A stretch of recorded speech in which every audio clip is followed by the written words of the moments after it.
Do Good Work. Minor Shifts, Major Impact by Tim Martinez. To my sons, Cody and Tico, may God bless you with meaningful work all the days of your lives. A special thank you to my wife, Corey.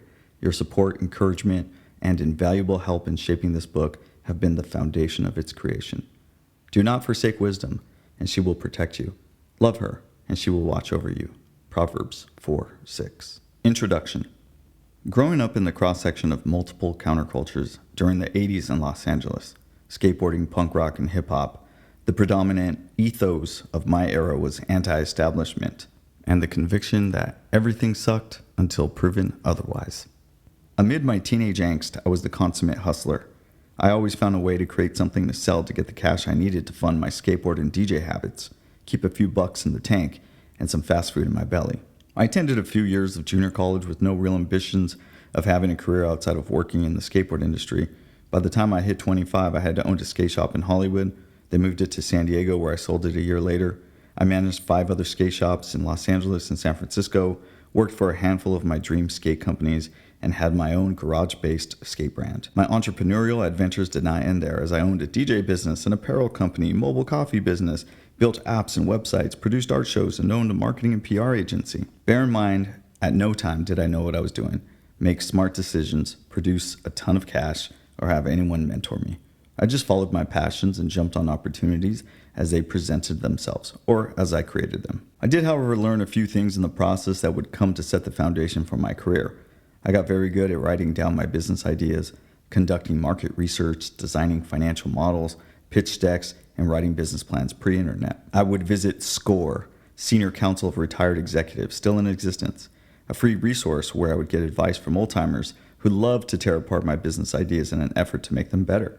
I also learned how to raise capital from friends and family and bootstrap businesses just enough till I hit profitability. I learned how to set up corporations, access small lines of credit, hire and manage employees, market on shoestring budgets, build partnerships, and eventually how to sell my own business. Even through all this, I didn't view myself as a professional, and I viewed corporate suits as lame. It wasn't until someone asked me to help them write their business plan that it dawned on me how much I knew about the process. Ever the opportunist, I decided on the spot that I would start a consulting firm to help others start their businesses and do what I had done since I was 15 years old. It's something I was passionate about, and I had enough success in my own right that I felt confident enough to pull this off. I went to the local bookstore and bought a book called How to Start a Consulting Business with CD-ROM forms, and off I went, but still had much to learn. At the onset, I decided to help companies in the worlds that I knew, skateboarding, fashion, art, and entertainment. But as my business grew, I started to work outside of my industry where the opportunities, the players, and the game in general were much bigger and completely foreign to me. I remember having an investment banker validate my work, which was a big win for me, but then questioned why I didn't comb my hair or why I wore raggedy skate clothes. He proposed that I clean up my look and that he and I could work together on some projects. More importantly, he would teach me what he knew. Seeing how as a brand new father of twins who was still very rough around the edges and hustling without much direction, I decided it was at least worth a shot. So I did what many a hippie did before me. I cut my hair, bought some slacks, and went to work. Although I only worked with this individual on a few business plans, this work set me on a trajectory that I never left. My work was elevated to a new level, and the way I conducted myself started opening new doors that I previously didn't know existed. I learned how to turn my rough edges into an asset. I learned that my early days of scrappy entrepreneurship was often what my clients missed in their big businesses. I learned that my ethos of everything sucked until proven otherwise helped me quite literally remain both cautious and optimistic in my approach. Truth be told, it took a long time for me to transition into the trusted advisor I've become. Along my journey, if there was a hard lesson to be learned, I learned it. If there was a dumb mistake to be made, I made it. If there was an opportunity to stick my foot in my mouth, I did. But it all made me better, and for that, I am forever grateful. After 20 years, thousands of client conversations around the world, and hundreds of engagements, I've gained valuable insights from working on the inside and climbing my own ladder of success. These are the hard lessons I learned through my journey, and this is the book that I wish someone would have handed me when I first got started. Part 1. Becoming the Ultimate Asset. A noble trade. From the dawn of society when ancient kings and tribal leaders ruled to today's CEOs, those in power always sought the counsel of qualified experts. Wisdom recognizes wisdom, and throughout history, leaders have relied on advisors to gain insight, perspective, and a competitive edge. Seeking wise counsel requires humility and foresight. Whether you lead a kingdom, a country, or a company, navigating complex issues is inevitable. And as long as problems exist, the skilled and trained solutionist will always be indispensable. Providing expert advice in any capacity is not for the faint of heart. It demands the courage to step into the fray, identify issues with precision, and deliver solutions with success, all while emerging unscathed. The moment we commit to helping others, we enter a realm where logic alone isn't enough. This profession demands 1 part mind reader, 1 part problem solver, and 2 parts total badass. I envision the modern solutionist as a cross between Sherlock Holmes and James Bond, driven by the thrill of solving problems, yet executing with style, class, and a much-needed bulletproof suit. We take on this work not just because we can, but because we must. If you possess the gift of problem solving, it becomes your duty to use it. Is it challenging? Absolutely. But the rewards for both you and those you help may create a lasting effect that can be felt across industries, economies, and generations. All in. I've always been genuinely curious about what distinguishes successful businesses from those that fail. Why do some entrepreneurs consistently come out on top? How do long-standing organizations maintain their market dominance? And most importantly, how can I apply these findings in my own business? This lifelong curiosity to answer these questions is what has kept me in the game. I've fully committed myself to being a student of business, and it has evolved from a passion into an obsession. If you're not fully invested in the work, if it's not a passion, then you're just biding your time until you find your next gig. You will burn out, or worse yet, suffer through an unfulfilling career. A genuine interest in the work is what pulls us through those tedious, dark, and intense moments of being the professionals we are. When the passion is there, you understand the importance of staying the course because you know that true transformation is just around the corner, and that's why we're playing the game, to transform the lives of our clients and ours in the process. But it's not going to happen if you're simply calling it in. To be great, you must be all in. Developing your sixth sense. After spending an extended period in this line of work, I've learned to read a business like a book just by walking in the door. I liken it to the ending of The Matrix, where the main character, Neo, has achieved peak mastery over his abilities to see both worlds, one represented by lines of code and the other seemingly like reality. Your work will begin to elevate when you achieve this level of consciousness. I have a hard time walking into any brick and mortar business and not instantly construct how the business can be optimized from top down. It has now become a game that my wife and I play while we're about town. Nothing is off limits. Logos, pricing, processes, customer service, quality, technology, you name it. If there's an opportunity for improvement, we're spotting it and calling it out. I do this not because I'm hoping to catch someone slipping, but rather because I understand that everything matters in business. Small things often have big impacts, and I like to spot these to keep my tools sharp. Similarly, each new client presents us with an opportunity to look under the hood and learn something new.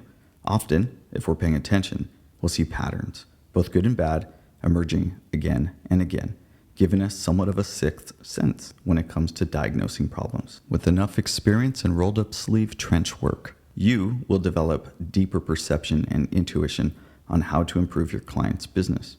The key is to keep your senses always open. Once you take the red pill, you'll never see business the same. In many cases, this is why we're hired, not only to address the problems, but to see what our clients may be missing as well. Trust in your abilities. You are in this field for a reason. Hopefully, it's because you consider yourself to be the best at what you do.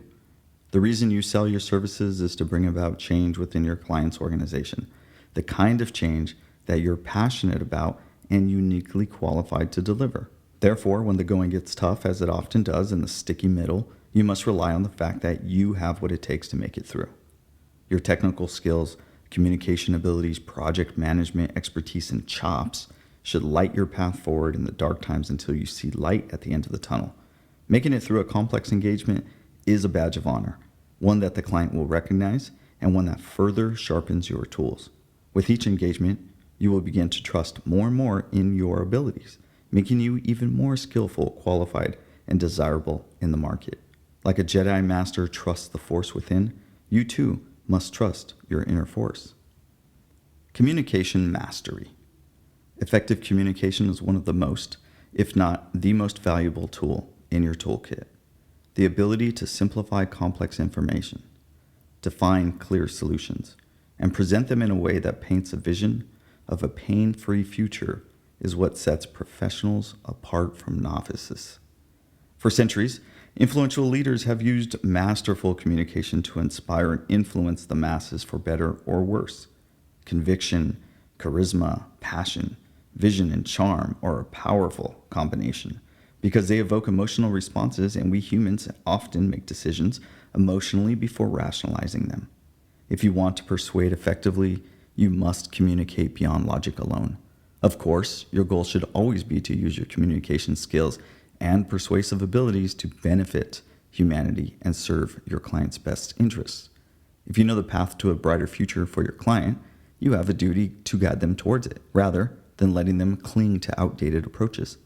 It's easy to feel disheartened when a client can't see it, but you must stay committed, continuously seeking ways to bring clarity and urgency to your solutions. Your success ultimately depends on how effective you are at communicating. We, the Solutionist. Fiduciary, trustee, a person or entity that holds a position of trust and is legally or ethically obligated to act in the best interest of another party. If you serve clients, you have a fiduciary responsibility to act in their best interests. Consider the word fiduciary interchangeable with your job title. Sometimes we're solving big problems, sometimes we bring clarity to complex situations, and other times we provide perspective toward a potential solution. Regardless of what you do, the end result should always equate to a problem solved. Unfortunately, there are plenty of charlatans that have no interest in solving problems and certainly no skill to do so, yet they position themselves as authorities just enough to fool the client into cutting a check. These scenarios always end in disaster and loss. If your intention is not in the client's best interest, you will be weeded out eventually. Ill-gotten gains never last. And whatever you do, always seek to add tremendous value first, and the money will follow. Deliver on your promises, and your clients will stick with you. Give more than you take, and they'll look for ways to keep you and grow with you. Care deeply about the problems you solve and the people you solve them for. Obsess over these challenges and master the art of resolving them. Develop your own unique approaches and methodologies. Publish articles and content on the subject. Establish yourself as a thought leader in your field, not for the recognition, but because the world needs your insights and wisdom, and it's the right thing to do. The blank canvas won't paint itself. The grand piano won't play itself. And the problems won't solve themselves until we do something about it. Care a lot. In this business, it's important to bring your humanity with you. Part of the beauty of being human is our capacity to care deeply for others, to empathize, share struggles, celebrate triumphs, and build meaningful bonds along the way. To have a healthy relationship with your clients, you must care about the well-being of their business. You have not been hired for any other reason than to bring about change in their business. This means at times you'll need to ruffle some feathers or create tension for their own good. You cannot be apathetic about change. Very often you'll need to fight for what you believe is the right decision for the company. However, at the end of the day, it's a client's business, not yours. No matter how much you see the client getting in their own way, these decisions are theirs to make, and they will fall on their own sword for better or worse. We should care as much as we can about our clients and the health of their business up until the point that the client makes the final decision. In the end, if things don't go your way for whatever reason, you should always be able to keep your head up high knowing that you gave it everything you had. This should never deter you from continuing to push for progress and measurable change in your client's business. You may not win every battle, but you can win the war if you remain vigilant. If you treat your clients just like another paycheck, it will be just that, and you'll miss an opportunity to go deeper with them. If you treat your clients like humans, you will create an opportunity to strengthen the bonds of trust and goodwill with them. You can't fake caring. If you're calling it in, it's best to move on to something you truly care about, because when you care, you're invested, and that's where real progress is made.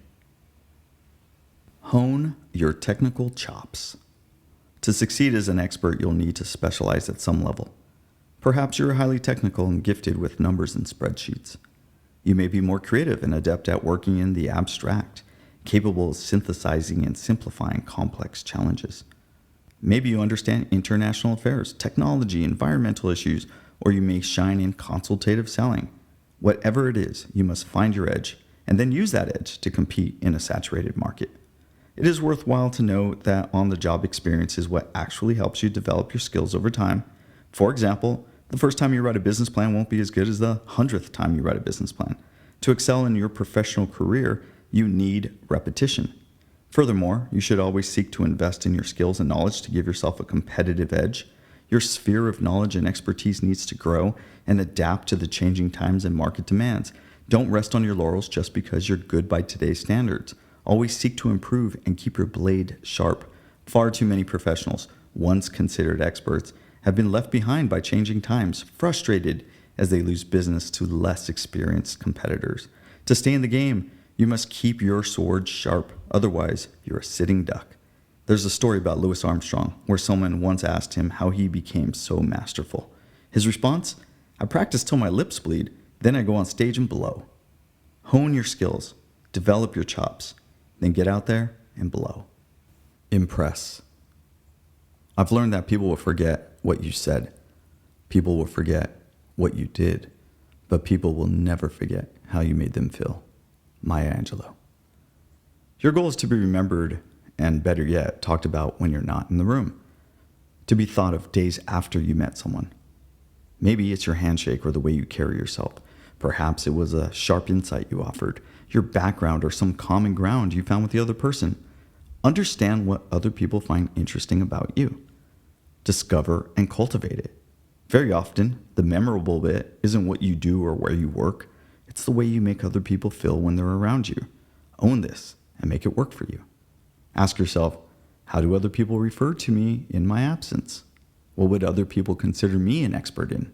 What is my professional thumbprint? The answer to these types of questions will define your personal brand. Therefore, intentionally seek to leave a lasting impression at all times, because the time will come when someone has a problem that you are best suited to solve. It would be a shame for them not to think of you first when that moment arises. If you're not top of mind, the business will simply go to someone else. That's unacceptable because you're the best in the business. Caution, make sure you're remembered for the right reasons. I'm sure you can think of a few people who left you with feelings of uneasiness and uncertainty. The right reason to be remembered is because you took a sincere interest in the other party and confidently represented yourself in the exchange. The old saying holds true, you never get a second chance to make a first impression. Be mindful and intentional about the impression you leave, remembering that it's often shaped more by what's unsaid than by what is. The 7-38-55 rule. In 1971, behavioral psychologist Dr. Albert Mehrabian introduced the 7-38-55 rule, which highlights the components of communication, 7% being verbal, 38% coming from vocal tone, and 55% conveyed through nonverbal body language. We're leaving an impression all the time. The things we choose to do and choose not to do all send a message. Control the message and leave a positive, lasting impression. Self-respect. External validation is great, but it's not enough. It must come from within. You need a healthy sense of self-respect rooted deep within yourself. Some clients are proficient at identifying weaknesses and insecurities and have no problem pointing them out. While this can be challenging due to life experiences and past traumas, it's essential to stand up for yourself, especially so in business, because no one else will. Competitors may try to drag you through the mud. Partners might attempt to take advantage of you, and clients may look for reasons to prove you're not what you claim to be. If you concede and roll over, you're finished. However, there needs to be a balance. On the opposite end of the spectrum is the over-aggressive professional who takes advantage of clients' weaknesses and insecurities. Unfortunately, this is far too common in business, where some individuals are willing to live in the unethical realm, regardless of who gets hurt along the way. Anchor your value in the quality of work you produce. Secure your confidence in your skills, your talents, and your track record. Never allow a client to demean you, talk down to you, yell at you, or speak poorly about you, your team, or your company. Try to keep things amicable in a professional and polite manner, but if that's not possible, save yourself the heartburn and walk away. It may be painful at first, but it will be worth it in the long run. I offer a caution here in that the truth hurts, and sometimes a client is simply upset at a very valid reason. For example, your mistake put them in an impossible situation. However, no matter how bad or how much it is your fault, the seasoned expert is still not a doormat. Fight for solutions and resolutions, always with integrity and respect for the situation and yourself. Don't bring a knife to a gunfight. I've been checked many times as I was coming up in my professional career. I've been told to polish up my look, monitor my language, and increase my knowledge of the world. I've been labeled too street, too young, too immature, too inexperienced, and simply too unprofessional. To all those who checked me, I offer a sincere thanks and nod of gratitude. As a young man in the game, I did dumb things. I crossed some lines I shouldn't have. I committed faux pas, and I was absolutely unaware of it all until tough love swung my way. The lesson I learned in those early days was simple. Know the rules of the game you're playing. How are things done in your industry? What are the ABCs? Who are the players? What are the boundaries? What are the sacred cows? Who is the competition? Who are the current champions? What are the unspoken rules? There is nothing worse than not knowing the rules until it's too late and you've overstepped or made a wrong play. This will instantly cost you credibility. It's better to take the time to do your research, humbly ask for advice, and be well prepared to play the game. And, like all games, know what training looks like. If you want to make it to the big leagues, you must know what it takes to play a big game. Don't play baseball on the football field, don't play volleyball on the golf course, and most certainly do not bring a knife to a gunfight. The art of asking questions. Just like a doctor should not prescribe medicine before knowing the root cause, we too should be slow to jump in with answers before fully understanding what is causing our client's pain. Your job is not to have all the answers, at least not initially. Rather, your job is to know how to ask the right questions and then ask some more. This is along the lines of the Socratic method, where we uncover truths through asking and answering questions rather than taking a hard line and being prescriptive without having all the information. The more questions you ask them, the more they feel that you know and understand them, thus increasing their level of trust in this new relationship. The benefit of asking great questions is that it provides you an opportunity to listen intently. It also shows that you are seeking to understand, which creates a feeling of trust. The more the prospect divulges, the stronger the bond becomes. When executed correctly, their answers to your questions will inform you how to truly help them in a deep, meaningful way. A wise CEO once asked, "Do we have enough information to ask the right questions?" We can go down the wrong path quickly with limited information. Most rookies make the mistake of overcompensating for their lack of emotional intelligence by trying to control the conversation, speaking about how great they are, all their accomplishments, and simply blowing a lot of hot air in the prospect's direction. All this does is uncover the shallowness of the fixer and does very little to increase the likability factor or any chance of future interactions.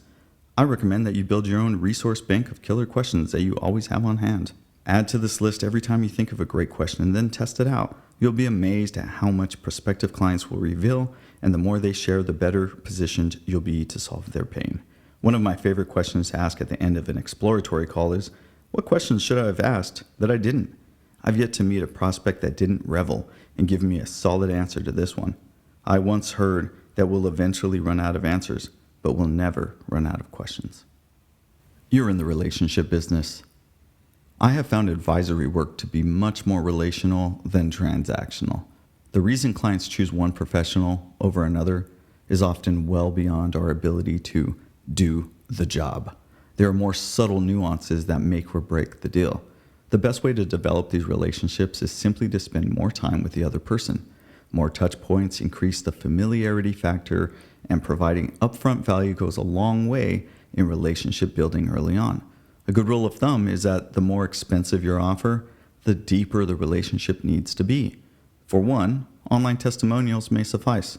For the other, you might need background checks, personal referrals, and lots of schmoozing. True professionals understand that in addition to being in the problem-solving business, they are also in the relationship-building business. For years, I've done this thing. The moment I think of someone, I shoot them a text or an email on the spot. This is a rule I live by. I let no time slip away between the thought and the action. I simply say something along the lines of, "Hey, I was just thinking of you and thought I'd check in. Hope all is well. Catch up soon." Stop what you're doing right now and text the first person that comes to mind. This little technique has done wonders for me. It lets the other person know that I'm thinking of them and asking nothing in return. Very often these little messages lead to new business, but this is not why I do it. I do it because I want my people to know that I care about them and am always available to connect, grab a coffee, talk shop, make an introduction, or solve their problem. Sincerity is crucial and trust cannot be built without it.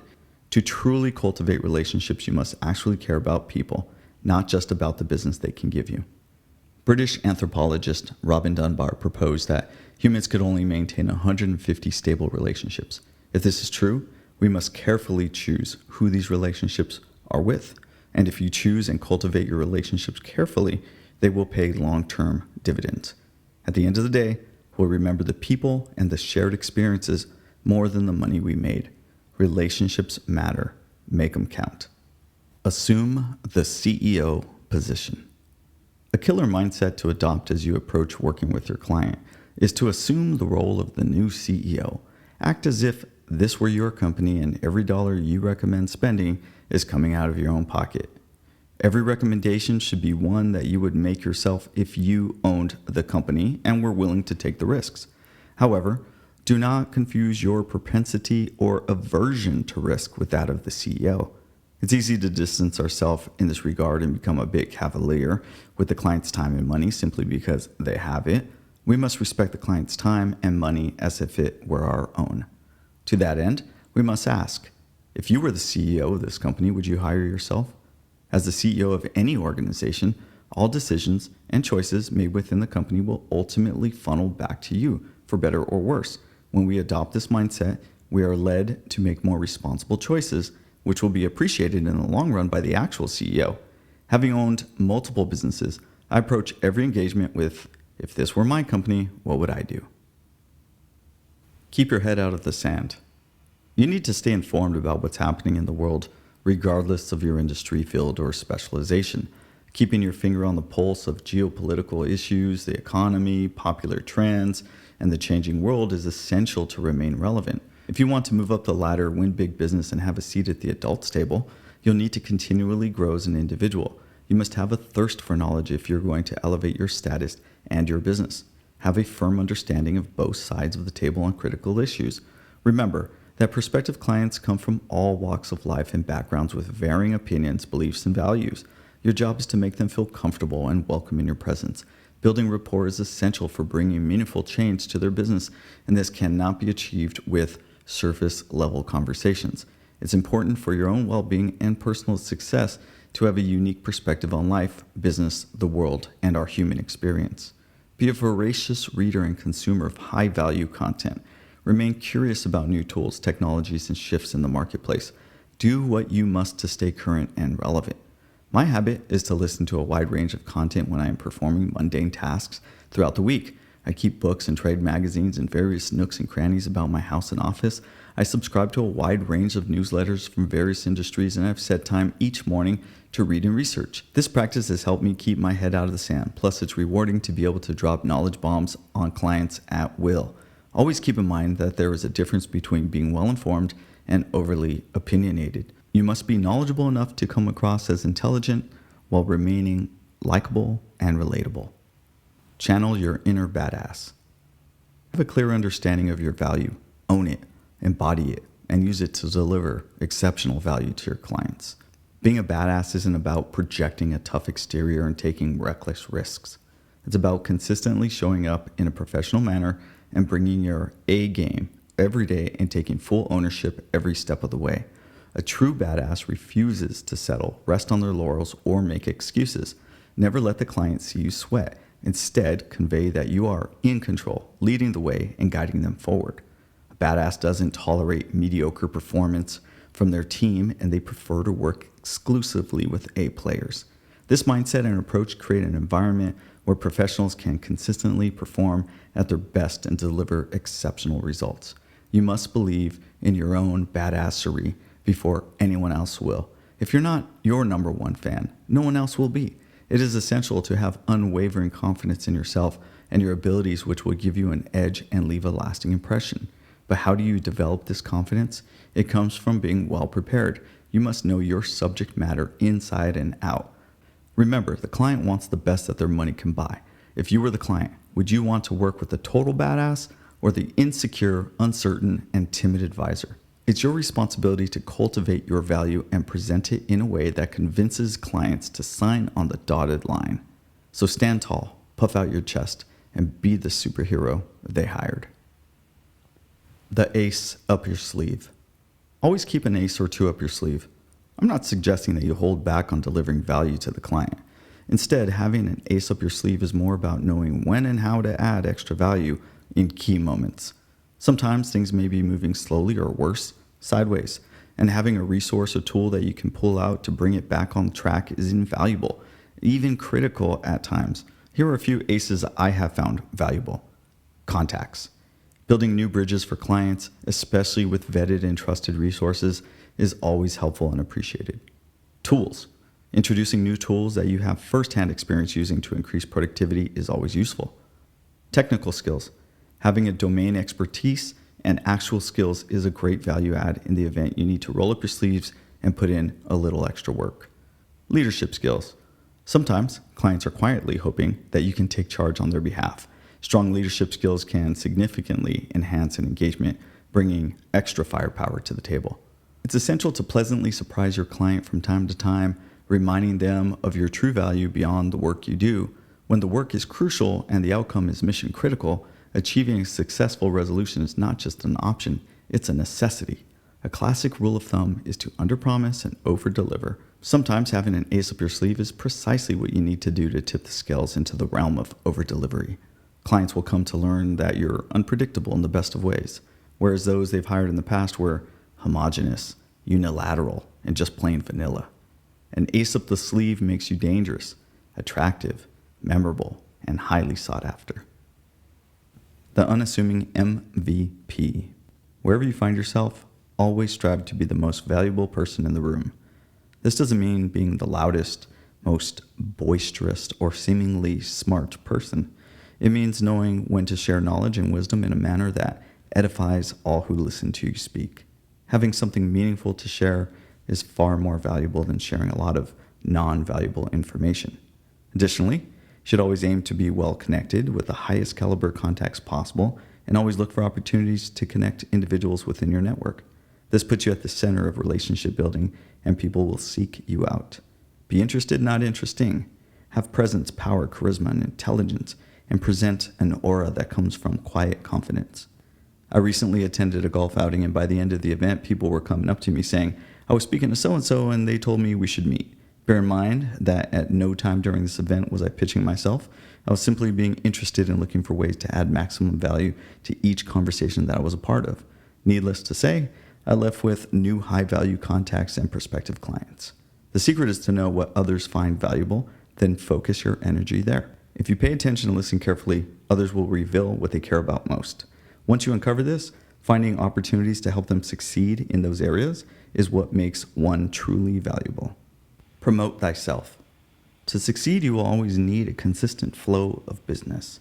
Whether you work independently or work with a firm, it's essential to get your name out there and be known.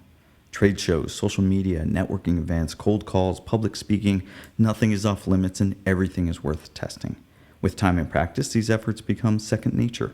Your elevator pitch should roll off your tongue like honey, and eventually everyone should know who you are and what you do. Better yet, they should be affected by the passion you have for your work. If you're the best at what you do, yet no one knows who you are, then what good is it? Unfortunately, many professionals don't know how to promote themselves, or they never invest in marketing and end up suffering the consequence of obscurity. You must become your own best marketer. The best marketers are the most well-known and sought after. That's where you want to be, in a universe where you're well-known, sought after, and easy to connect with. Self-promotion is never beneath you. People are either going to check out your website, peruse your LinkedIn, read your blog, subscribe to your email, follow you on social media, exchange information at a networking event, watch your YouTube channel, listen to your podcast, or they're not. You choose what you want them to do. Don't count your chickens. It seems obvious that we should not count our chickens before they hatch, but so often we forecast the win of a big deal or multiple deals that are about to close prematurely. Don't get ahead of yourself. You must stay the course until the ink is dry and the money is in the bank. Until that moment, keep the pressure up, remain diligent, and stay on high alert for any signal that the deal may not close. Also, remain upbeat during the sales cycle. I even recommend positive thinking, prayer, and visualization. This puts me in a less stressed state of being. If you live in fear and anxiety of the deal closing or not, the client will feel your stress. You'll be uneasy, and that energy itself may result in the deal not closing. Therefore, it's best to remain upbeat, pragmatic, professional, and not get too emotionally invested in whether the deal closes. Taking it a step further, this is why we always need a full pipeline of opportunities to pursue so we're never beholden to one single deal or prospect. I've lost big and I've won bigger. The trick is viewing the losses as not yets and the wins as the first of many. It's a mindset.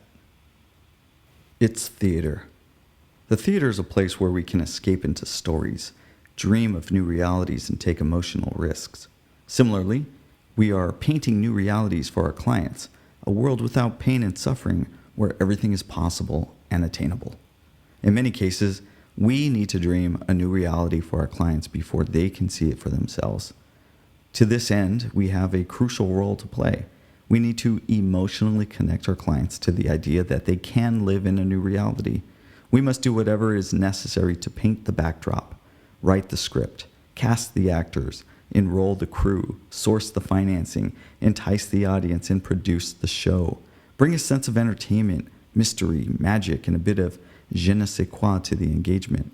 This will make you memorable, competitive, interesting, enticing, and dare I say, in demand. I'm not saying you need to wear a clown suit, but you should be more interesting than watching paint dry. Find your balance, make it work for you, and give them a show. Part 2, Decoding the Client. They need you. If you're excellent at what you do, they need you.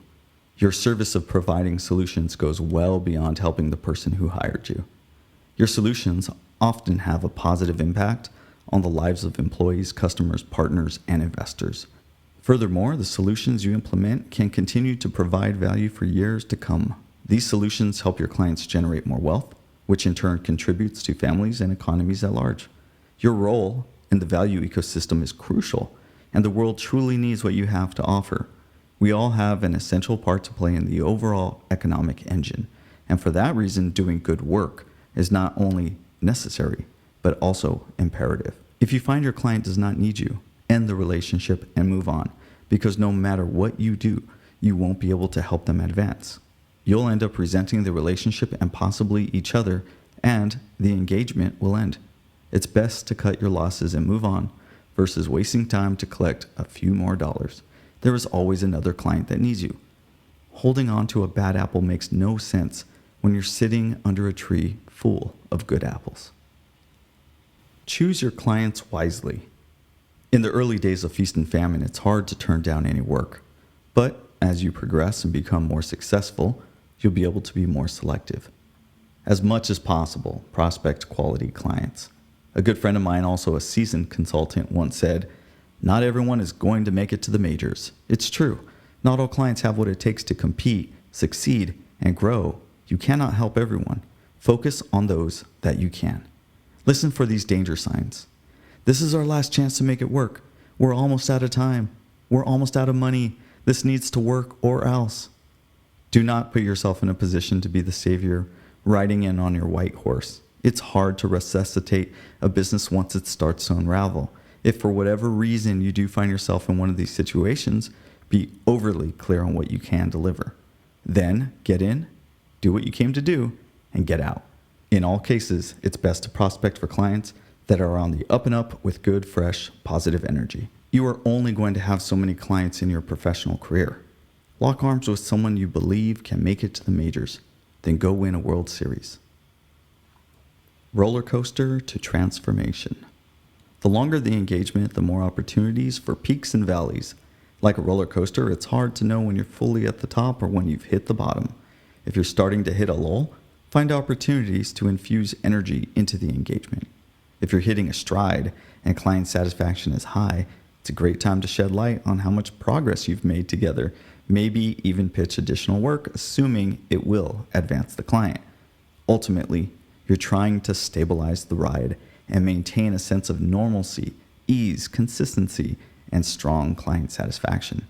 How you navigate the ups and downs will very often determine whether or not you get contracts extended, referrals for new business, positive testimonials, and successful case studies. Your job is to maintain a steady, gradual incline throughout. Most of my client engagements last for years, and through these years, clients deal with a wide array of complexities within their personal lives and business, which very often affects their emotional state and their willingness to try new things and take new risks. We cannot let the chaos that is going on in their business or life affect our mission with them. Consider the personal trainer who only cares about increasing your strength and stamina. Whether or not you're in the mood to work out, they're always ready to push you. As professionals, our aim is transformation, regardless of which peak or valley the client finds themselves in. Show me the money. Money is the language of business. Every decision has a financial impact. When clients consider investing with you, they assess the cost, time, risk, and potential upside. A sale is made when the perceived upside is more valuable than the potential downside. In other words, when hiring you makes more sense than not hiring you, clients are willing to invest. While emotion is a significant driver of sales, don't underestimate your client's desire to logically justify the investment. You should always be able to explain the investment in your services both qualitatively and quantitatively. Qualitative justification speaks to the intangible value that your service adds to the organization, such as increasing employee or customer satisfaction. Quantitative justification speaks directly to numbers, such as reducing expenses by 20% or increasing sales by $1 million for the quarter. Your clients will have hot buttons, topics they always want to discuss with you. These are their most important concerns. Once you know this, you can prepare and speak in a way that addresses their biggest concerns. Bear in mind that different stakeholders in the organization may have their own hot buttons as well. Your job is to know how to appropriately address each party's concerns in a way that clearly demonstrates the value you are adding. It's true that not all clients value the same thing, but one thing we can all agree on is that business owners prefer to spend less and make more. Show them the value of their investment. Show me the money. Rod Tidwell to Jerry Maguire. Landmines. Experienced professionals understand that there are hidden landmines in every client engagement, waiting to disrupt the process. These landmines exist at every stage, from the initial meeting with the client to the completion of the assignment. Landmines have different levels of impact, and some are more nuclear than others. Some are easily identifiable, and some are well hidden. Some are duds. Some you may be able to recover from, and others can cause catastrophic levels of damage. Here are just a few potential landmines to keep a watchful eye on. Client indecisiveness, delayed billing and collections, misinformation/oversights, poor communication, lack of engagement from the client, bad recommendations, politics and bureaucracy, scope creep, insufficient results, family or personal drama, delayed timelines, missed deadlines. We often step on these landmines unknowingly when our guard is down, and seemingly all circumstances feel right. There may be an overexcitement to close a deal because of an attractive dollar amount or the status of a client that can lead to blindness. Naturally, we need to explore the need, but we also need to look at personality, culture, and core value misalignments. This is why it's so important to really drill down in the business development process. With time and experience, we will learn to identify potential landmines well in advance, and most importantly, learn how to avoid them. Keep in mind, even the most seasoned professional is still subject to stepping on a landmine. No one is exempt, and though it is possible to recover from stepping on a landmine, it's best to practice to proceed with caution. The problem is rarely the problem. Before we can begin to solve a problem, we need to clearly understand what the problem is. Sounds simple enough, right? The truth of the matter is sometimes the client doesn't even have a firm grasp on the problem, or maybe withholding information for a variety of reasons, thus making your job of diagnosing the problem more difficult. We must be able to extract the real problem from the perceived problem. A prospective client will most likely present to you a high-level overview of their challenge. It is your job to pull out the magnifying glass and start looking for clues. What caused the problem? How long have they had this issue? What have they tried in the past to solve this problem? What are they attempting to do to solve this issue today? How expensive is this problem? How much emotion, energy, resources, and time is being spent dealing with this problem? Can this problem be solved in a short period of time with a finite solution? Is this an existential or abstract problem that can't be solved? As professionals, we better have the answer to these questions before we go off spouting solutions and pitching products or services. God forbid we misunderstand the real problem and step into something that we aren't equipped to solve. Even worse is misdiagnosing the problem and prescribing a solution that only fixes the symptom, not the root cause. My advice is to take more time than you think you need in the discovery process. Ask twice as many questions and speak half as much as you desire. Keep the other person talking because the longer they do, the more they start to divulge. Once this occurs, you should then have a clear picture of what problem they are really trying to solve, and more importantly, if you're the right fit to solve such a problem. Listening skills are your greatest asset to uncover the true problem. Bear in mind, you may be the only person that has asked these types of deep questions to your clients. It seems counterintuitive, but business owners are a lonely bunch and often don't have many people that they can express their pains to. Therefore, step into the arena with them gently, with empathy and understanding to build trust. Once trust is built, the floodgates will open, and it's your job to decipher the issue at hand and recommend the right solution to the real problem. The 5 whys. Taiichi Ohno, father of the Toyota production system, used the practice of asking why 5 times to get to the root of a problem. The idea is that by repeatedly questioning the issue, you move beyond surface symptoms and identify the underlying cause. Example problem. Too many clients are dissatisfied. Why? Because projects are consistently delayed? Why? Because our team struggles to complete tasks on schedule? Why? Because team members are overwhelmed with repetitive tasks. Why? Because we haven't implemented workflow automation to reduce manual effort. Why? Because we've prioritized short-term cost savings over long-term efficiency improvements. Do what you must, but seek to get to the root of the real problem, and don't stop digging until you've uncovered it. We are not friends. Your clients are not your friends. While you should be friendly, your primary aim is to solve your client's problems, which in turn makes you more likable, which in turn will foster a long-term relationship. Of course, it's okay to share a bit about yourself from time to time and learn more about them in return, but you shouldn't divulge too much personal information.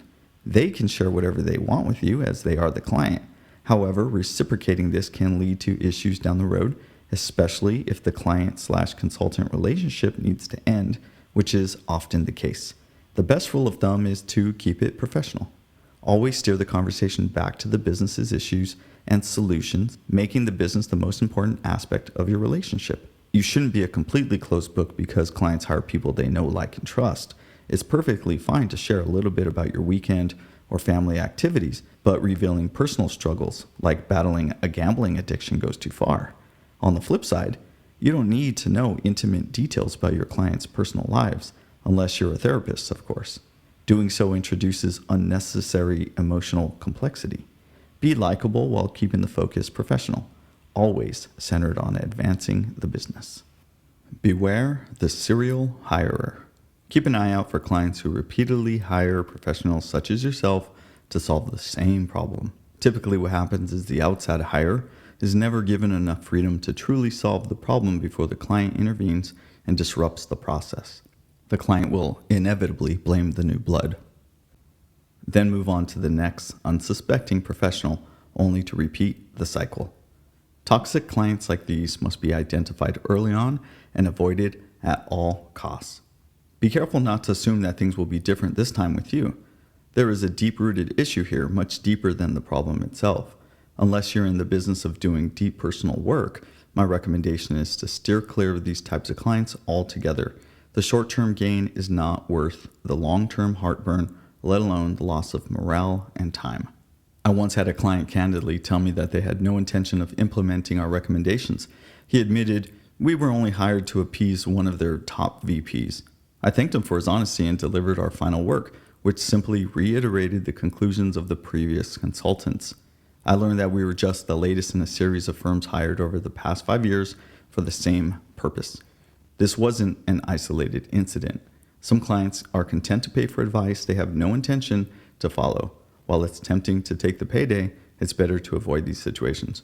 We are not after quick wins, but profitable, long-term relationships. Objection versus rejection. The true professional understands there is a massive difference between rejection and objection. When a client tells us no or not yet, we must first acknowledge that they are not rejecting us, rather they are expressing objections that stand in the way of them making a decision. Our job is to address each objection and work past them so that the client can confidently move forward in a direction that is beneficial for them. The moment we take offense, get our feelings hurt, or take it personally, we start to move into rejection territory.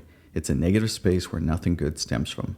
Over time, you will start to see that most objections sound the same. For example, it's too expensive, the timing isn't right, I need to think about it, and so on.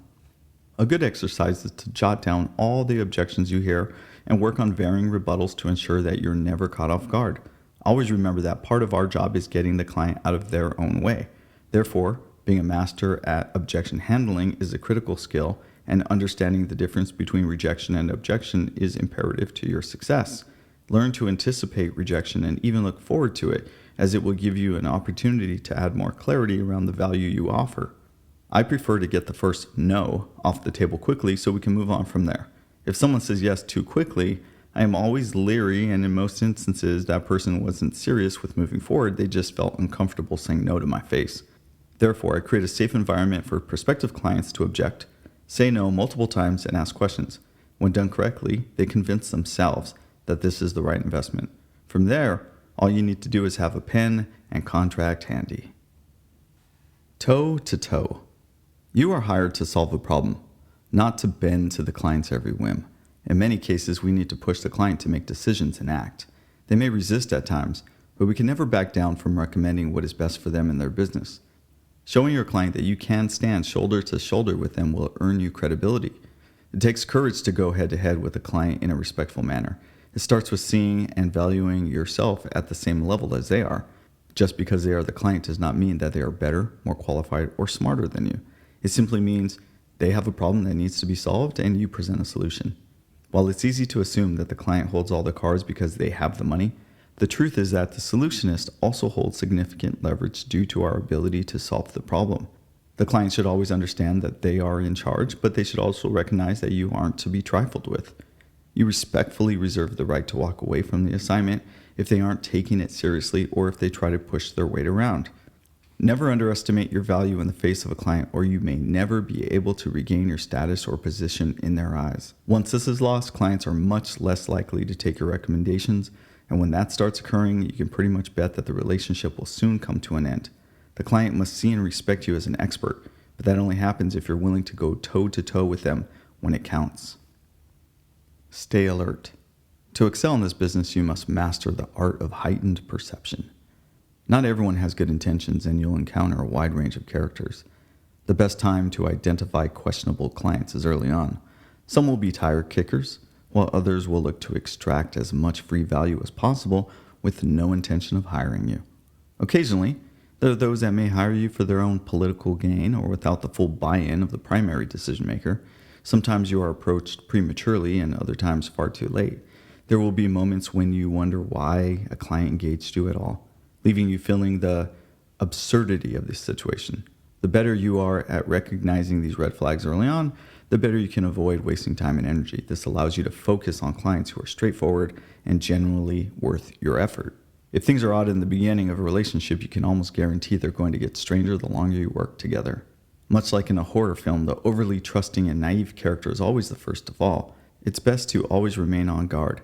It will keep you sharp and help you be the first to spot unfavorable situations before they occur. I built my career working in Hollywood, a town where nothing is as it seems. All that glitters is not gold, and often you need to sift through a lot of fakes before you find out who is the real deal. Early in my business, it was easy to be enticed by working with celebrities, agents, producers, and big brands, all with the promise of getting rich quick. Over time, I came to realize that there was no substitute for doing things the right way, and that if you're going to make it to the top, it's going to be an output of your dedication to the craft. not because some celebrity or brand slapped their name on your product. Social climbers, Klingons, imposters, phonies, fraudsters, call them what you want. Just know that they are out there and are more than happy to waste your time and bleed you dry. Stay on high alert, my friends. Navigating cultural differences. A seasoned professional understands the importance of being a social chameleon. In business, you'll encounter people from all walks of life with varying political views, income brackets, psychographic profiles, and cultural backgrounds. The art of finding common ground is crucial for building rapport.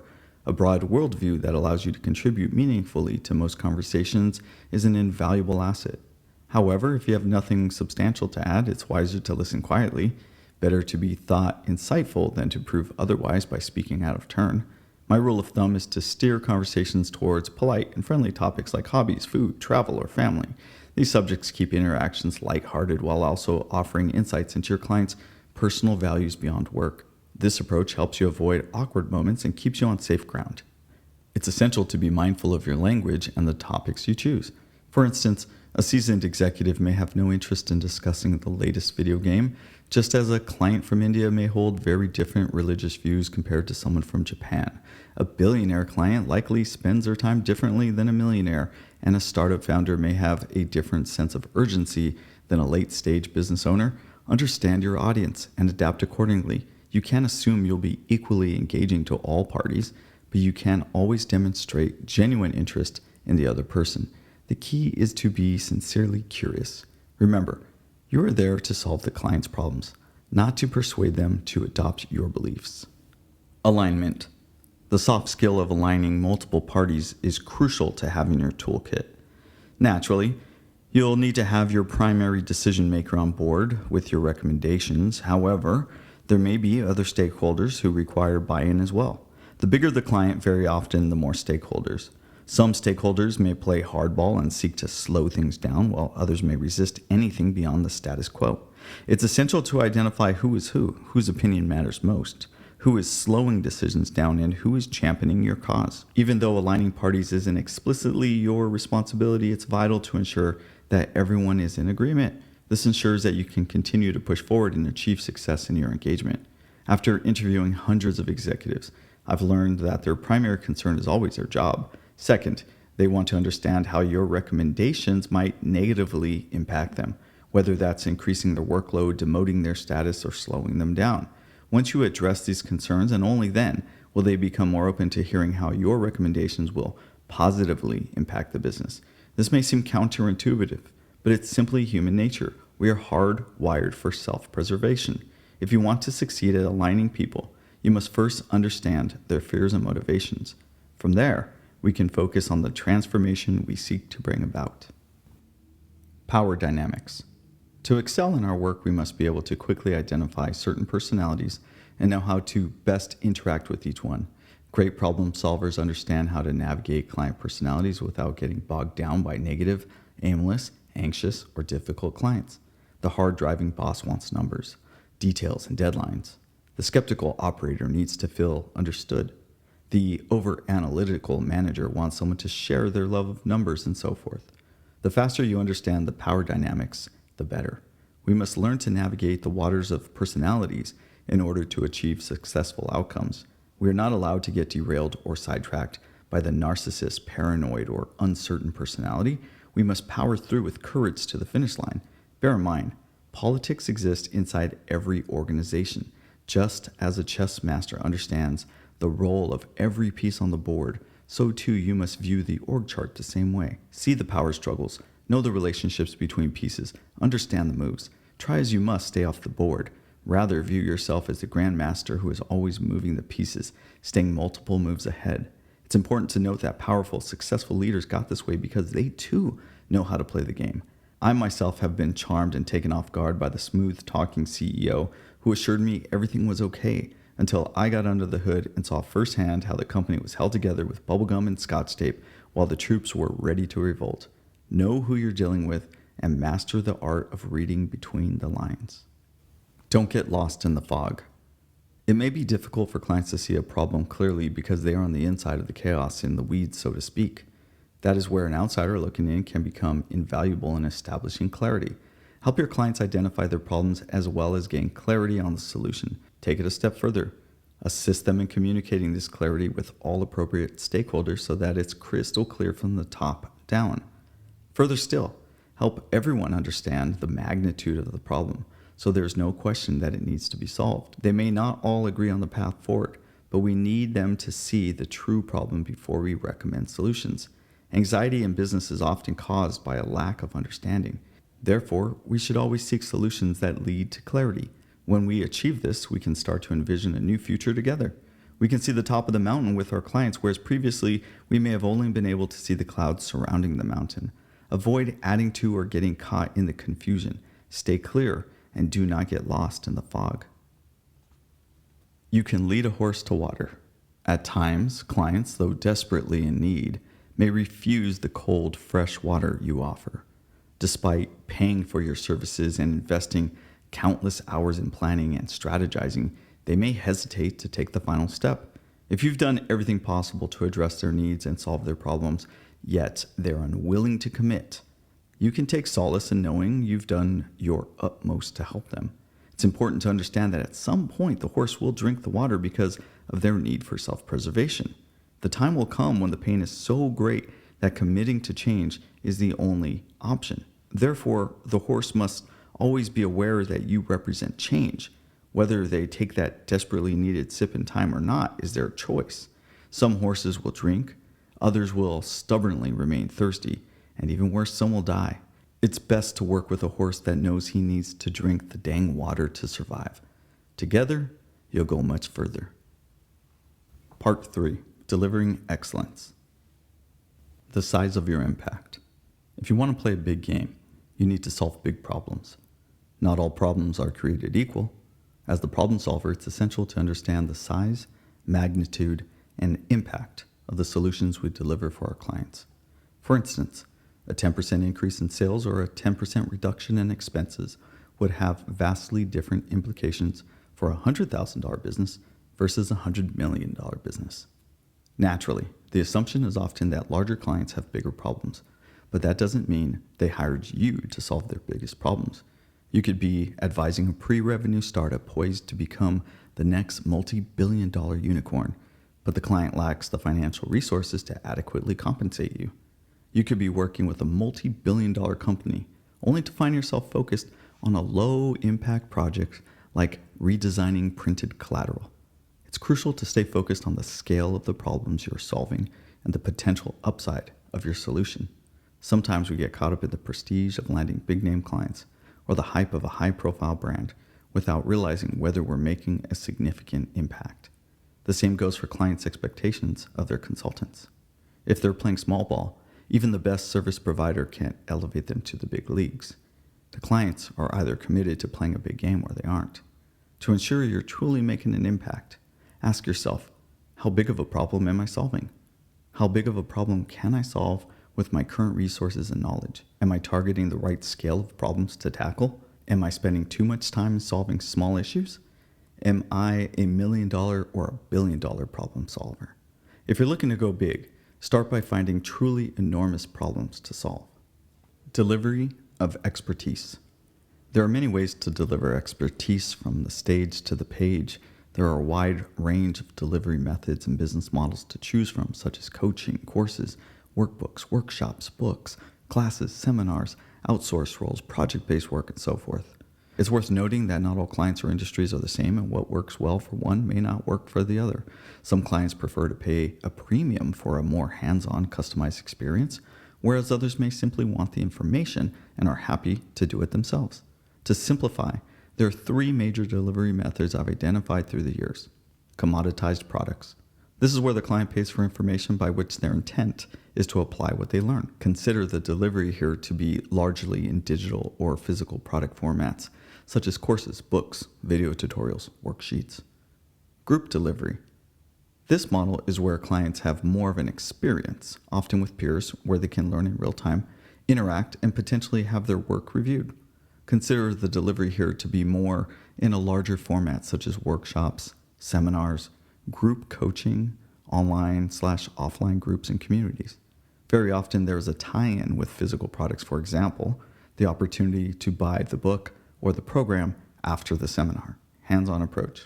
This is where clients pay a premium to work directly with you and your team, leveraging your expertise to achieve high-impact results. Whether it's developing a $1 million software solution, restructuring a $1 billion organization, or providing one-on-one private coaching, this model focuses on high-ticket, customized solutions. Here, the stakes and the value extracted are at their highest. Whichever blend of delivery and business model you choose, know that it's okay to be a maverick and change how things are done, but you can also pay the price if others want a product that you don't offer. I remember years ago being offered a speaking opportunity, and in that moment I realized I didn't have an arsenal of presentations, let alone products or programs to sell after the presentation. I was behind the 8 ball. Know your market, know your industry, and deliver your expertise accordingly. The big problem methodology. It could be said that running a business is nothing more than continual problem management. Externally, we're solving problems for our clients. Internally, we're solving our operational problems. When assessing a future problem to solve, I apply my big problem-solving methodology. B, big. First, assess how big the problem actually is. You'd be surprised how much time is spent thinking about small problems. For example, toxic employees, an upset customer, or a missed deadline. A big problem, in contrast, is something that can sink the company, like a major lawsuit, inability to meet payroll, threat of bankruptcy, or even death.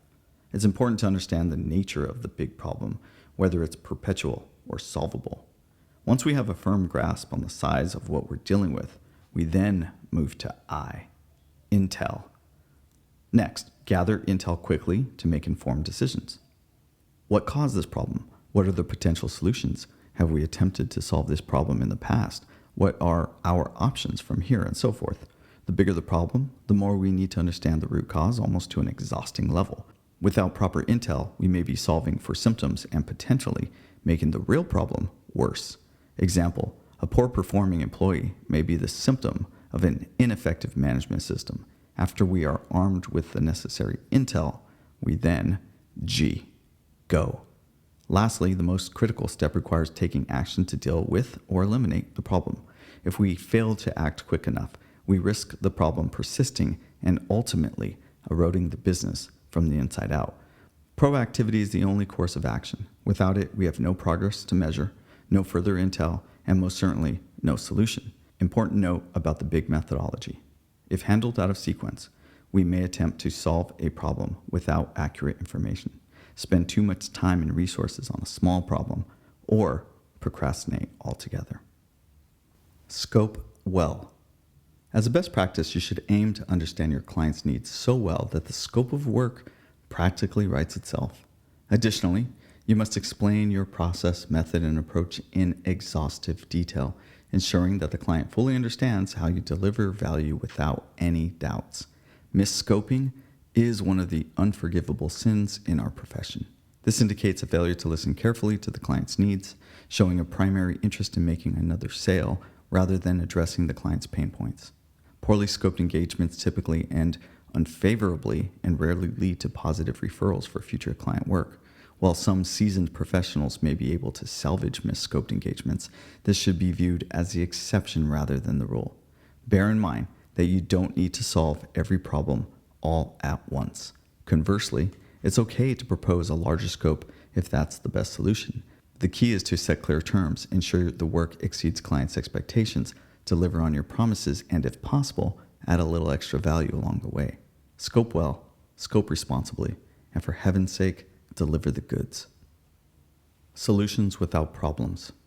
As you bring your solutions to market, don't fall into the trap of assuming businesses need what you're offering or that there's a large enough market to sustain your business. I've made the costly mistake of creating products, programs, workshops, and content that didn't align with the real market needs. I was more enamored with my creative ideas than I was with truly understanding the problems I aim to solve. I've also been hired by clients who didn't have a genuine problem. They just wanted the comfort of hiring an advisor or someone to listen to them. My mistake was not only taking these jobs, but also staying on longer than I should have. While these engagements might leave clients feeling warm and fuzzy, they rarely lead to meaningful change or transformation. In the end, it's a waste of time for both parties. I found most business owners are fairly direct in expressing their biggest challenges, but you must ask and listen carefully. I recommend getting into a rhythm of consistently surveying and researching the market. Only then can you craft solutions that address actual problems. Here's a simple formula to guide you. I solve X problems for Y clients by offering Z solutions because fill in the blank validated a need in the market. There's an abundance of problems in the world and a plethora of business owners that need solutions. Simply put, your job is to fix real problems. Value versus price. Understanding the difference between value and price is the realm of masters. Too often, the greedy salesperson overplays their hand by proposing too much work. You take on more than you and your team can handle and struggle to maintain profitability while delivering on the terms of the engagement. Charging obnoxiously high fees before the client is ready to make such a commitment. The client emotionally agrees to a large engagement that may not be necessary, leading to dissatisfaction once they realize the project was poorly scoped. Understanding your client's pain points, presenting a solution that addresses those pain points in a timely manner, and pricing your work accordingly is an art. The unsophisticated client who commits too early, gets cold feet, and starts looking for ways to back out of the contract will completely forget about the value you are trying to deliver for them. Therefore, it's better to structure engagements that are high profit for you and high value for the client, even if they are shorter in duration. Better yet, seek to deliver results as fast as possible. Only sell what you know you can deliver while exceeding expectations. If you learn to take your time, then the next engagement will be teed up for you as you successfully complete the previous engagement. Often, professionals price themselves too low and then must scramble to complete the work in a tight timeline in an effort to remain profitable, leaving no room for variables that may occur throughout the process. Only you can determine what the right price is for you. Just know that it is a critical component in the success of any engagement. So, take your time, do your research, and quote your fees accordingly. Keep this formula in mind. Scope responsibly, price accordingly, successfully deliver results, repeat. Change agent. Being a change agent involves more than just implementing one or two optimizations in a business. To truly serve as a change agent, we need to influence behavior, perspectives, and habits from the top down. When successful, this creates a ripple effect that can have a lasting impact on the business for years to come.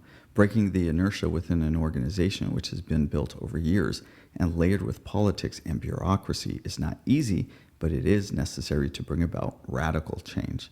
Some companies may not be ready for this type of change despite their claims and investments in it. How you bring change to an organization is crucial. While change is possible and desired, fear and old processes often hinder progress. In my experience, a slow, gentle approach is more effective than a heavy-handed one. If the client is not truly ready to embrace change, there is little the change agent can do.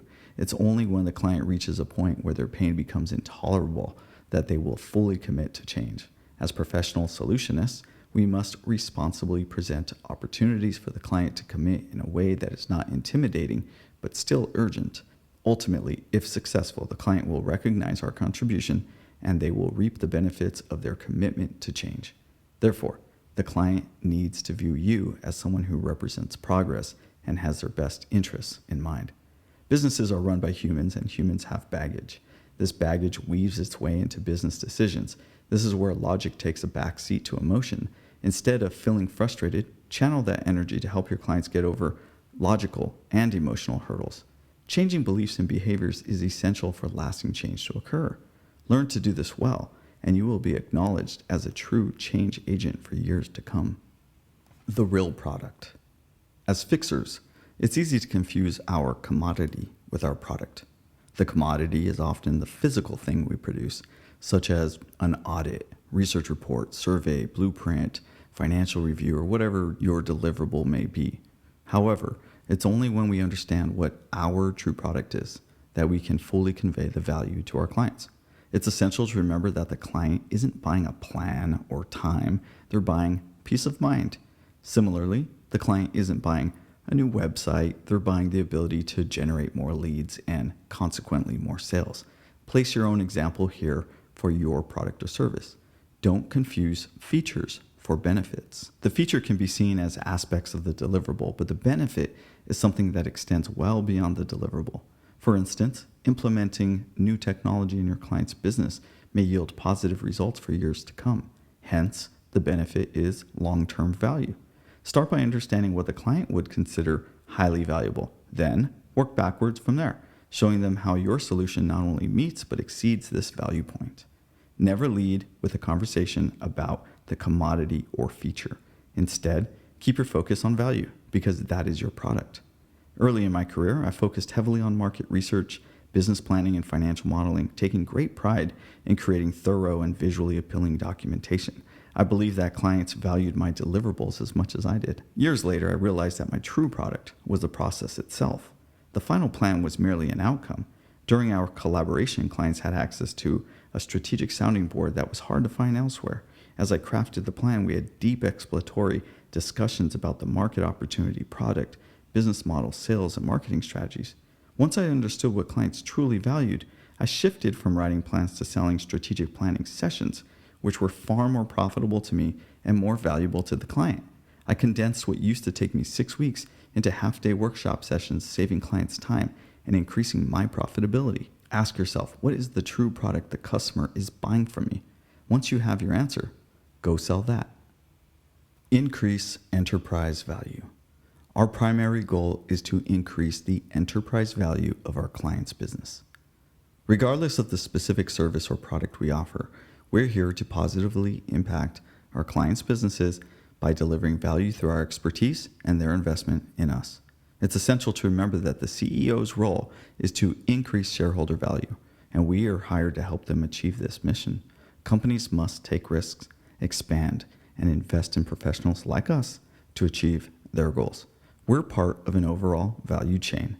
The customers buy goods and services, which pays the operating expenses of the organization, which pays the person who hired you, which pays your check, and when there is profit left over, the shareholders benefit. Always keep this question in mind. How is my work contributing to the overall enterprise value of the company?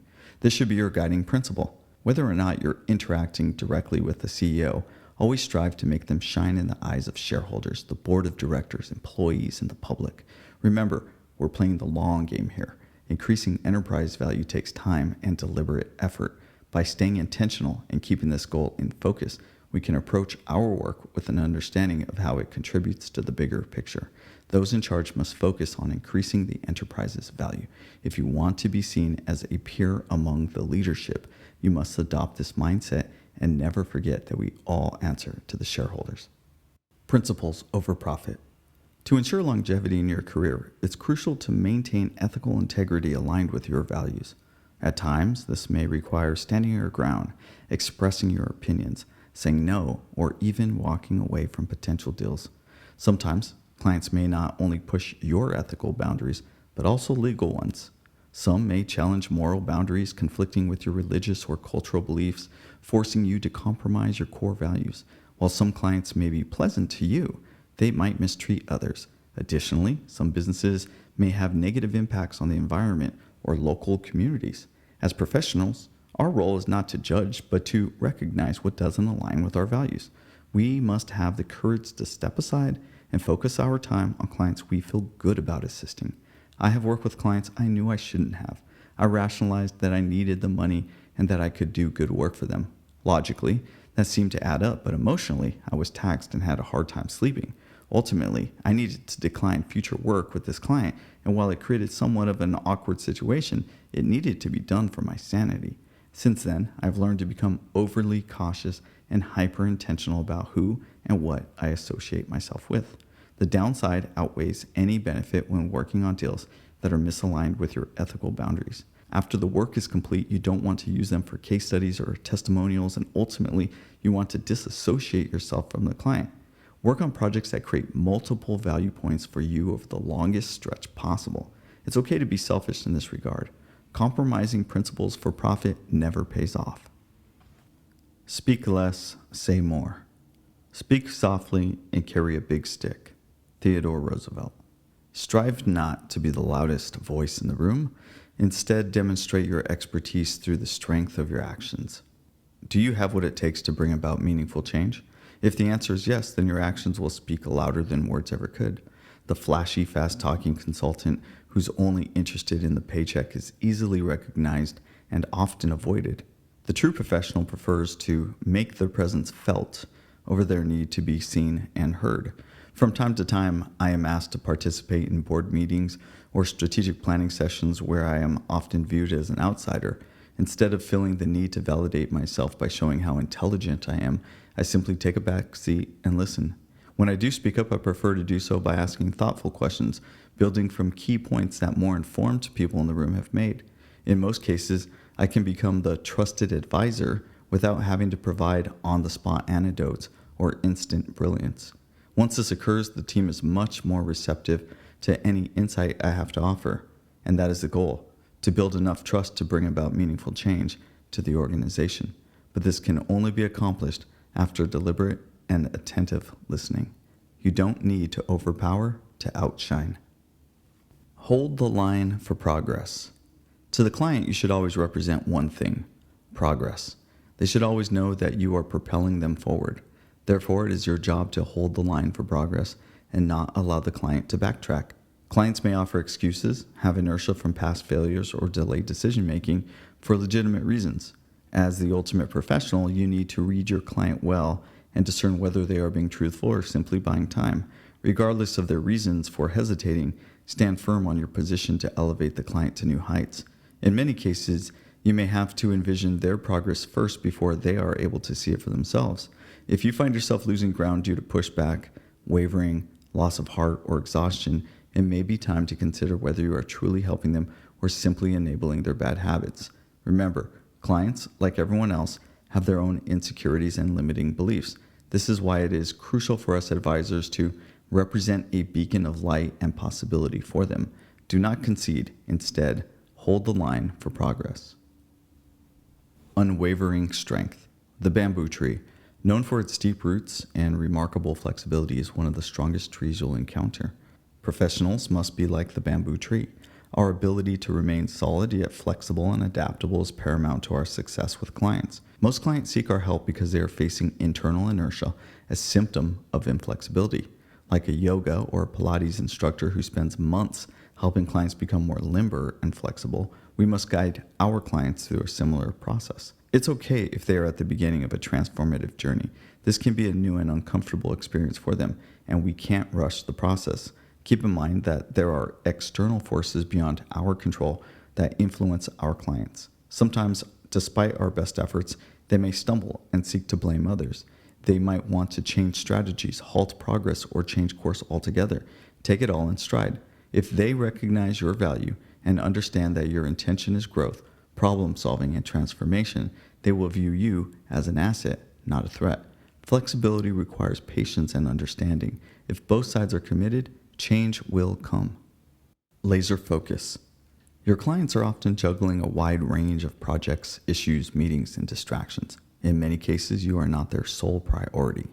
Clients may have slow response times, lag on making decisions, and simply not think about you until you're face to face with them. When you do finally get their attention, you need to know how to keep them focused. Ultimately, it is your job to control the meeting and ensure that you get out of it what you need. Going into meetings well prepared with an agenda set in advance is helpful for keeping the meeting on track. Additionally, if your client reads the agenda, they will appreciate your organization and attention to detail. At the very least, it provides another opportunity for you to remain in control of the meeting. Do whatever you must to keep your client focused during the time you have with them. Request that they and all key players are fully present. Every meeting should end with this simple framework. 1. Action items. 2. Responsible stakeholders. 3. Timelines for completion. Over time, the client will learn to respect your time and process more and more, but it starts with you taking the first step to respect the time window you've been given. Do not let your meetings fall apart, go off track, or lose focus. Instead, make each second count. Come prepared, well organized, laser focused, and ready to hold court. You're not Fred Astaire. While quips, catchphrases, and one-liners might be suitable for casual settings, they have no place in the boardroom. To truly be taken seriously, we must avoid rhetoric, hyperbole, generalities, and vagueness whenever possible. Clients have limited time and mental capacity for hot air and need to make the most of every minute. Wasting time causes anxiety. Even if the client is polite, they're likely thinking about when you'll get down to business. Failing to do so can make you appear shallow, unprepared, or worse, a waste of time. If the client feels the need to wax poetic to get their point across, that's their prerogative as the one cutting the check. You, on the other hand, must be focused, direct, progressive, and useful. If the client asks you a question, provide the answer. Don't tap dance. You're not Fred Astaire. If you don't have the answer, find it quickly, because no matter how silver your tongue is, you can't talk your way out of every situation. Have depth, speak intelligently, and do your job. Know your limits.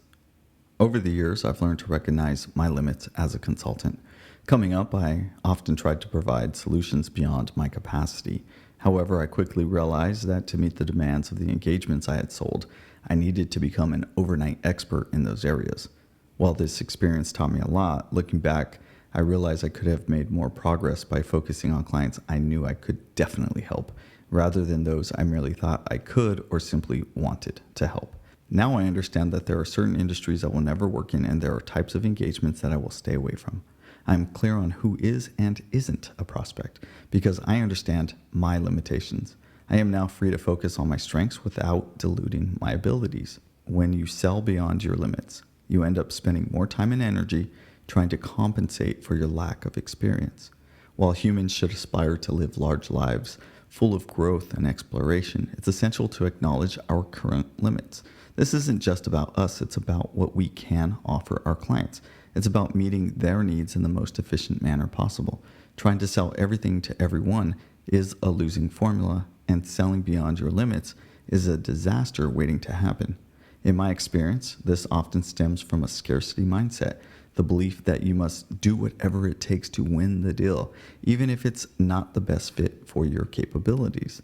Instead, I recommend adopting an abundance mindset, trusting that there are plenty of opportunities out there that align with your core strengths. This is warfare. When you meet prospective clients, they'll want to know why you're the right choice. You must understand what sets you apart because this will be important to them. While winning business requires competitiveness, remember that you're ultimately competing to bring about change, not just to close the deal. Compete to be the most effective and valuable resource in the market. If you're not competing to showcase your value, it may indicate a lack of confidence on your part. This will lead the client to lack confidence in your abilities as well.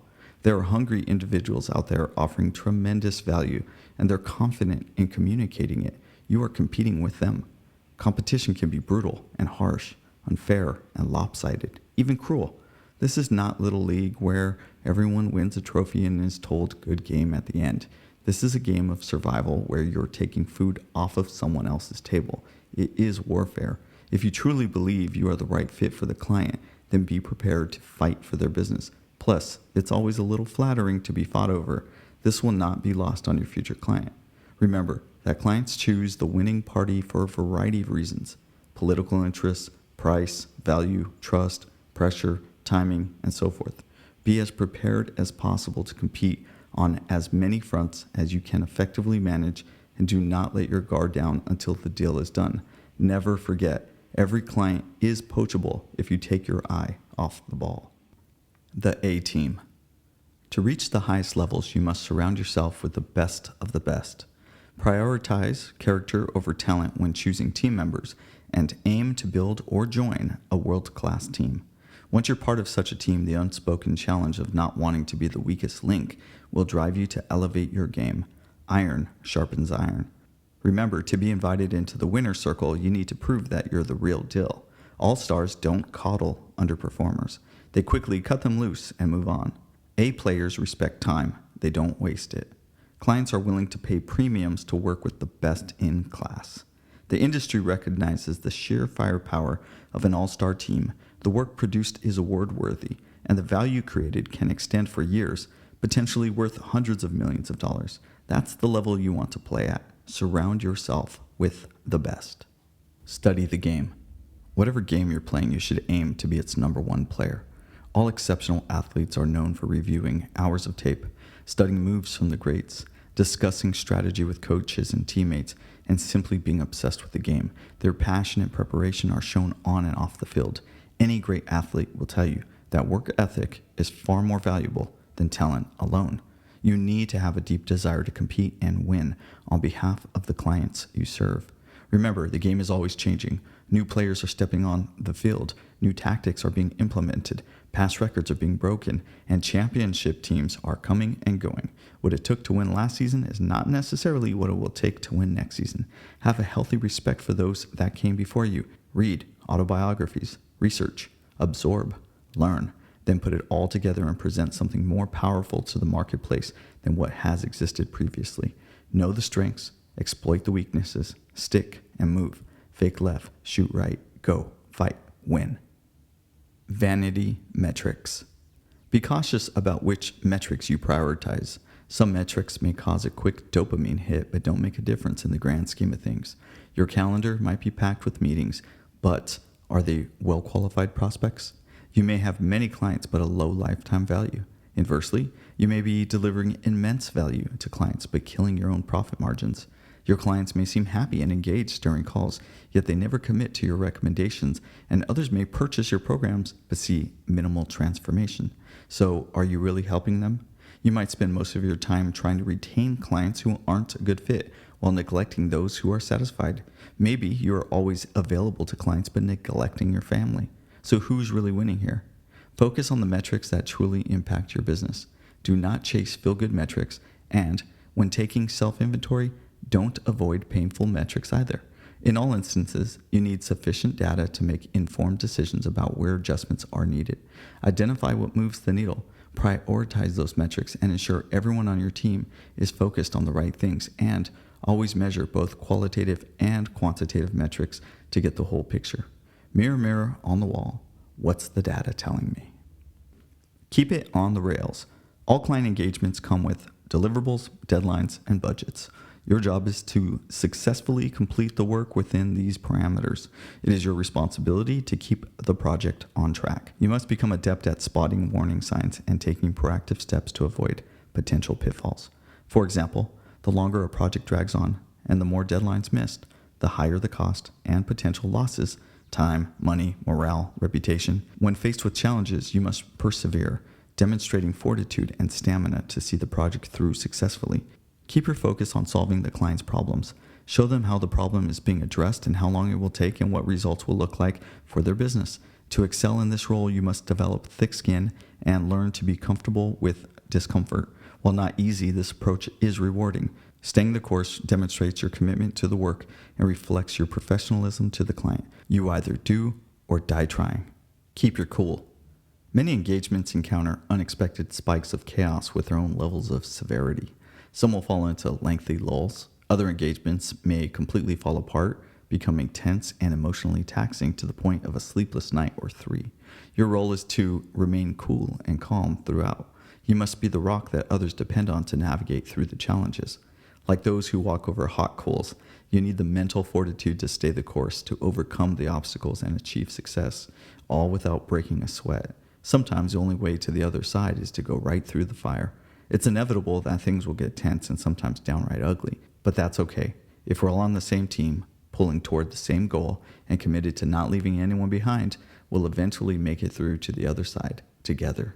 Keeping your cool is where legends are made. The goodwill, trust, and confidence that come from navigating challenges with your client are invaluable and worth their weight in gold. This is client retention at its finest. Say less, fix more. We must commit to being men and women of action. The client cares about results, and we won't achieve them just by talking. There comes a time when we need to roll up our sleeves and get to work. It's our responsibility to bring the project over the finish line. Whether you are directly working on the assignment, project managing, or outsourcing entirely, the client will scrutinize whether you deliver what you'd promised. No amount of talking will save you if a project misses its deadlines or exceeds its budgets. The client does not want excuses, they want solutions. As a rule of thumb, say only what needs to be said and let your work speak for itself. If getting the job done requires sleepless nights and weekend work, so be it, if that's what it takes to fulfill our promises. But remember, the client doesn't care about the extra effort you put in. They only care about the results. I never worry about action, but only about inaction. Winston Churchill. Solvable versus perpetual. How we approach problem solving for our clients largely depends on the type of problem we're dealing with. Solvable problems should be addressed quickly and efficiently. Perpetual problems, we must understand, may never be fully solved. Be aware not to confuse the two. If you're unaware of the difference, you can very easily misdiagnose and sell the wrong solution. I have seen a fair amount of agencies push to sell long-term contracts when a client had a finite problem that could have been solved as a project-based engagement. Areas such as market competition, regulatory compliance, and growth will always need active effort. They are never-ending cycles. Whichever problem you solve for, know the difference between the two. At the end of the day, you have a business to run and you need to choose the path that will be the most profitable to you. I have seen far too many killer advisors go broke solving for the wrong problems and chasing less than ideal clients with broken business models. Don't let this happen to you. Buttoned up. Having a solid contract with everything spelled out in detail is crucial, especially when situations turn litigious and you need to rely on terms, clauses, and the law. A good rule of thumb is to keep conversations about timelines, deadlines, deliverables, and budgets front and center. This way, there are no unpleasant surprises when bumps in the road occur, and they will. While it may not be pleasant discussing billing, late payments, scope creep, and delays, it's imperative for clear and transparent communication with your client. A true professional doesn't shy away from the truth. Instead, they get in front of it and control the conversation. Keep your hands clean. Do good work. Document your communication well, avoid sketchy clients, and ensure your contract is as buttoned up as possible. This way, you'll have the mental bandwidth to focus on delivering successful results. Handshakes and good intentions are great. Being a person of your word is golden, but the signed contract is what matters. Referrals are gold. If the client is happy with your work, don't hesitate to ask for the referral. Timing is key. So use your expert people and situational reading skills to gauge when the time is right. Referrals often have a much higher closing rate than cold leads, and best of all, referrals are free. Satisfying a referral not only strengthens your relationship with the referred client, but also boosts the confidence of the person who referred you. In all cases, referrals are gold. Handle referrals with the utmost care because they come from someone who is putting their good name on the line for you. If the engagement falls apart for any reason, always protect your original relationship with the referrer. Tread lightly and cautiously and prioritize protecting the reputation of the referrer at all costs. In addition to asking for individual referrals, focus on building and improving the quality of your referral network. Many successful businesses have been built upon a handful of strong referral partnerships. Identify synergistic companies with whom you can freely share referrals. Cultivate these relationships, and most importantly, continue to deliver great work. Beyond the contract. If you've delivered excellent results and the client is satisfied, it's essential to seek further opportunities to continue working together. Don't allow a competitor to swoop in and steal the future work that could have been yours. It's not the client's job to scope the next project or determine how the relationship should proceed. It's yours. You should be considering this throughout the entire engagement from start to finish. In many cases, it's in the client's best interest to continue producing results with you rather than spending time sourcing another professional to do similar work. While some engagements, especially project-based and finite ones, may have a harder time transitioning into long-term client relationships, it's crucial to ensure that the relationship continues. The client will likely have more needs in the future, which you can fulfill, or you may know someone who can. Do not lose touch. Find a reason to be top of mind, whether you're just checking in, introducing a connection, or bringing a new idea to the table.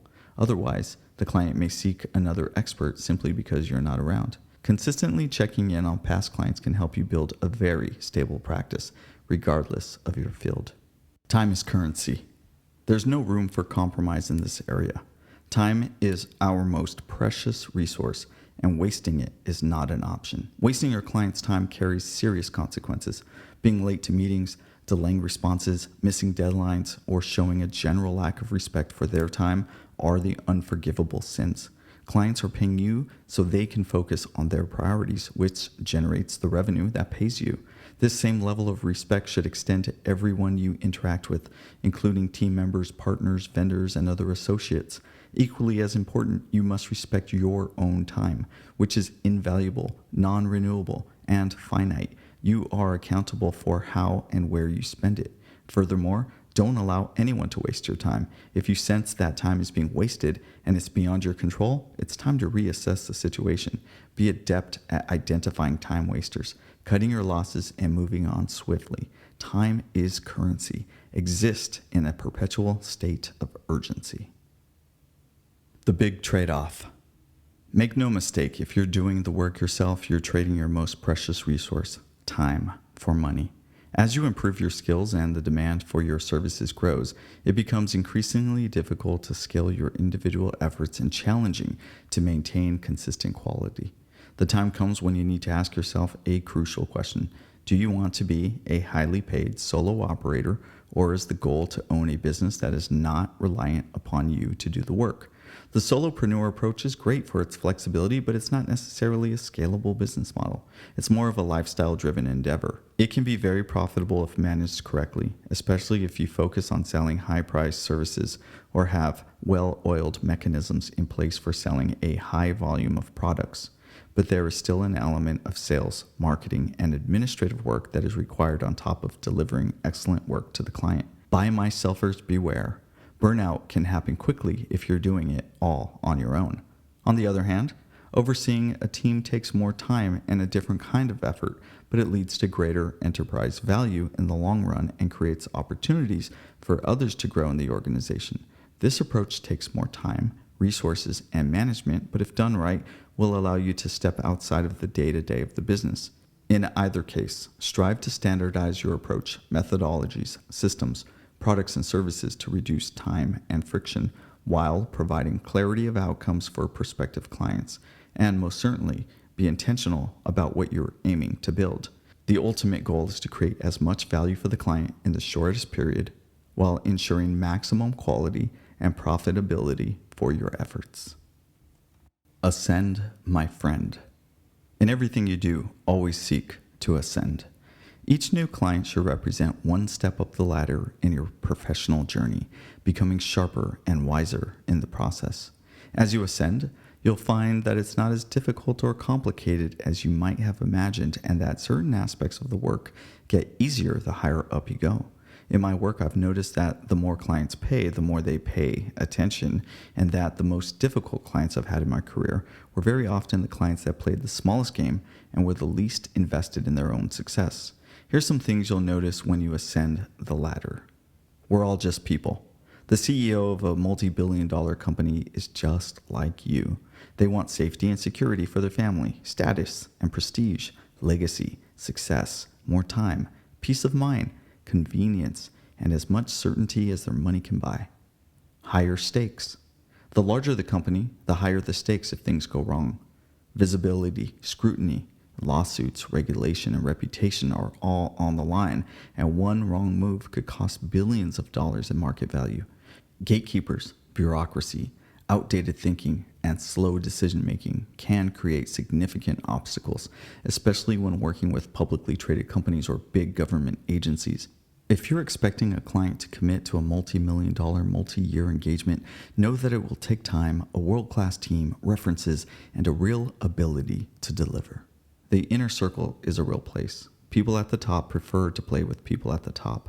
You're either seen as part of their tribe or you're not, and unspoken cultural and social norms reinforce this divide. It's worth noting that many people reach the top through luck, timing, or sheer persistence, sometimes even nepotism, rather than exceptional skill or intelligence. Being at the top doesn't necessarily make them smarter, more capable, or more knowledgeable than you. They're simply there and you're not.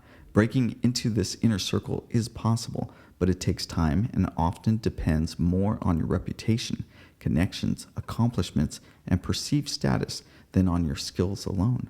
Rarefied air. The closer you get to the top, the more you realize how few others are there with you. Many CEOs experience feelings of isolation and loneliness because they have so few people they can trust, rely on, and count on for honest feedback. The world needs you to elevate. The business landscape is overrun with lackluster offerings that don't deliver when it counts. Billions of dollars are wasted every year on useless programs across government, private, and public companies. Every day, shysters see their payday and take advantage of well-meaning business owners, and the lives of millions are negatively impacted in the process. We must always strive to do better for our clients because their success pours into the success of our families, community, economy, country, and world at large. But it all starts with us. We must check our egos at the door and have a deep knowledge of self by understanding our purpose, strengths, core competencies, and limitations before we attempt to bring about meaningful and lasting change with others. Our time and that of our clients is a limited resource, and it must only be spent in areas with people where we can make the most impact. If we're successful in our efforts to create transformation and we're intentional about our personal development, then ascension will be a natural occurrence. Bigger, better companies will seek you out because your brand will be built upon trust.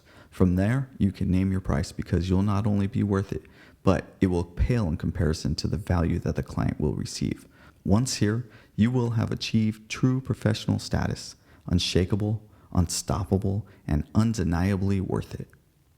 Do good work. Most people are content just doing their job, even doing it well.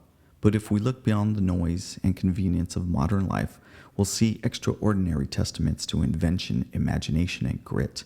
These are the products of people who had the vision to rise above the monotony. They had the courage to create, build, and shape the world as we know it, though we often take it for granted. These are the ones who set themselves apart. They stayed longer, worked harder, and stood taller. They didn't wait for permission or settle for mediocrity. They made it happen. They envisioned a better tomorrow and did everything in their power to bring it to life. That is what I ask of you. Whatever the task, no matter how small or trivial, rise to meet it. Do it with more class, creativity, and style than anyone else. That's what the world truly needs, for you to be better than you were yesterday and even greater tomorrow. Every day my daddy told me the same thing. Once a task is just begun, never leave it till it's done. Be the labor great or small, do it well or not at all. Quincy Jones. About the author. Tim Martinez is known for being a true catalyst for change. As a sought-after thought leader and mentor, he has dedicated his career to helping the world's visionaries redefine what is possible. His transformative insights and no-limits mindset have aligned him with the top CEOs, executives, entertainers, and global changemakers who are ready to step into their next level of success.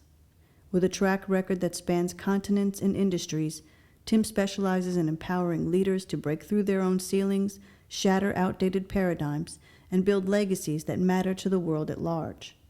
Whether crafting strategies for billion-dollar enterprises or guiding high performers to reclaim their purpose, his approach is equal parts spirited innovation and grounded wisdom. Fueled by a passion for transformation, Tim is on a mission to help people unlock their greatest potential. When he's not mentoring or writing, you'll find Tim exploring the world, defying his own boundaries, and seeking out the inspiration that fuels his drive to help others do the same. For more information, visit timmartinez.com.